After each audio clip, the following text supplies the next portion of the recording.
PP68 og PP58 er den sidste spisebordstol, Wegener han har tegnet, og den rummer ligesom essensen af hele Wegeners arbejde med stoldesign. Så på den måde kan man sige, at den er prikken over i'et efter 40 års udvikling af den perfekte stol.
Ligesom med alle hans andre møbler er det altid en fornøjelse som snedker at arbejde med.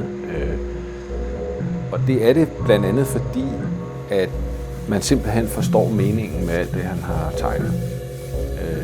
Det virker intuitivt rigtigt for en snedker. Så man føler simpelthen, at man laver noget, der er fornuftigt. Og noget, som kan holde. Og noget, som er funktionelt og kan opfylde de her behov, som man har brug for.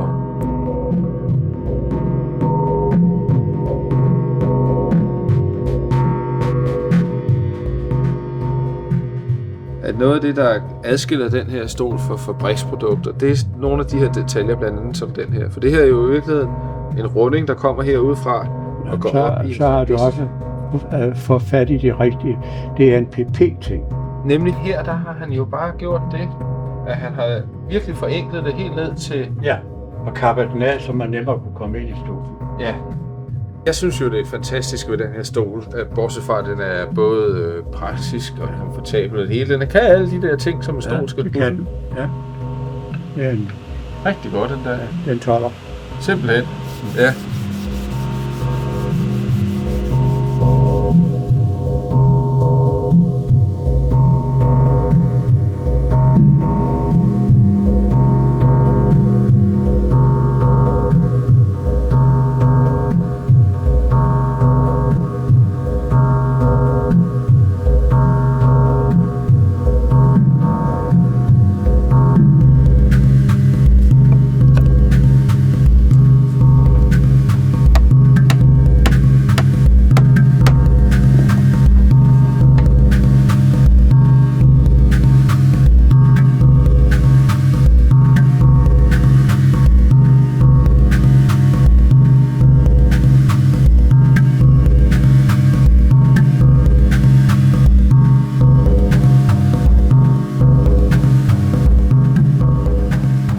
Det er lidt specielt for os, at lige den her stol, at det blev den sidste spisebordstol for Wegener.